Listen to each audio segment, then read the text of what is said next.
Hello दोस्तों, welcome back to my YouTube channel. आज हम बात करेंगे गौतम बुद्ध जी के बारे में, जो कि कौन थे और कहाँ से थे। तो चलिए वीडियो को स्टार्ट करते हैं। गौतम बुद्ध जी का जन्म नेपाल में हुआ था, जो कि उस समय इंडिया का ही एक हिस्सा हुआ करता था। गौतम बुद्ध जी का जन्म हुआ था कपिलवस्तु में, जो कि वहाँ का एक राज्य था, बहुत बड़ा साम्राज्य था, जिसके राजा उनके पिताजी थे। उनके पिताजी का नाम है शुद्धोधन और माताजी रानी महामाया। शुद्धोधन जी और रानी महामाया जी का एक पुत्र हुआ, जिनका नाम था सिद्धार्थ। बचपन का नाम सिद्धार्थ। सिद्धार्थ बचपन से ही कुछ अलग ही विचार के थे। उनके अंदर दया, मोह, माया था। ऐसा बताया जाता है कि उनके पिताजी को ये पता चल गया था कि उनका बच्चा आगे चल के राजा नहीं बनेगा। उन्हें इस बात की बहुत चिंता रहती थी, और उन्हें ये भी पता चल गया था कि मेरा बच्चा मोह, माया और दया के प्रति है, यानी कि किसी व्यक्ति के प्रति उसका लगाव बहुत है, यानी किसी को दुखी होना देख नहीं सकता। वो बचपन से ही समाज सेवा करना चाहते थे। उनके पिताजी को ये अच्छा नहीं लग रहा था। उनके पिताजी ये चाहते थे कि गौतम बुद्ध जी यानी कि सिद्धार्थ जी वो वहाँ के राजा बने, अगला राजा वही हो, लेकिन ऐसा वो मना कर दिया करते थे।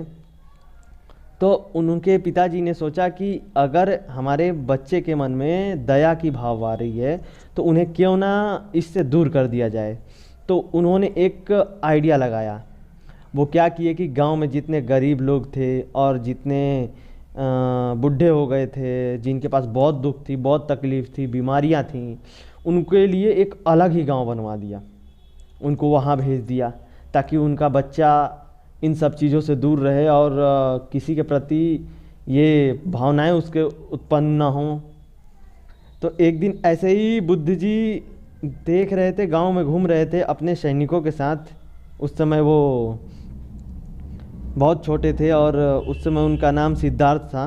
तो सिद्धार्थ जी घूम रहे थे, तो उन्हें पता चला कि इस गांव में बूढ़े लोग हैं ही नहीं, वो कहीं और हैं। तो वहाँ चले गए घूमने, और वहाँ उनको बहुत तकलीफ़ हुआ ये चीज़ देख करके, और अपने पिताजी के प्रति उनको थोड़ा गुस्सा आया। तो वो गए अपने राजमहल में और पिताजी से पूछा, आपने ऐसा क्यों किया।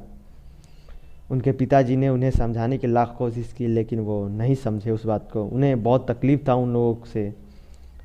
धीरे धीरे वो बढ़ते गए और उनका उम्र बढ़ता गया। उनके पिताजी ने जब उनकी उम्र शादी के लायक हो गया, तो वो उनके पिताजी ने उनसे बोला कि बेटा तुम शादी कर लो। गौतम बुद्ध जी ने मना कर दिया शादी करने से, लेकिन चूँकि पिताजी थे और राज्य को संभालना था तो कोई ना कोई होना ही चाहिए। तो उन्होंने अपने पिताजी की बात मान करके उन्होंने शादी कर ली। उनका एक पुत्र हुआ। तो वो क्या किए, एक दिन रात में अकेले ऐसे ही घर से निकल गए बिना बताए किसी को। जब वो निकले और वो गए तपस्या करने लगे, वो तपस्या करके वो अपने चीज़ों को हासिल करना चाहते थे कि वो किस प्रकार से लोगों का सेवा करें, और वो ज्ञान प्राप्त करना चाहते थे।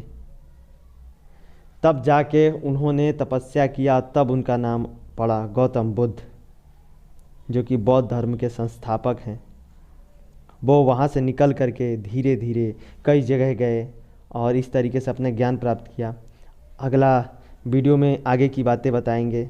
तो दोस्तों, इसी के साथ मेरे वीडियो में जुड़े रहने के लिए कृपया वीडियो को लाइक, सब्सक्राइब, शेयर, कमेंट करना ना भूलें।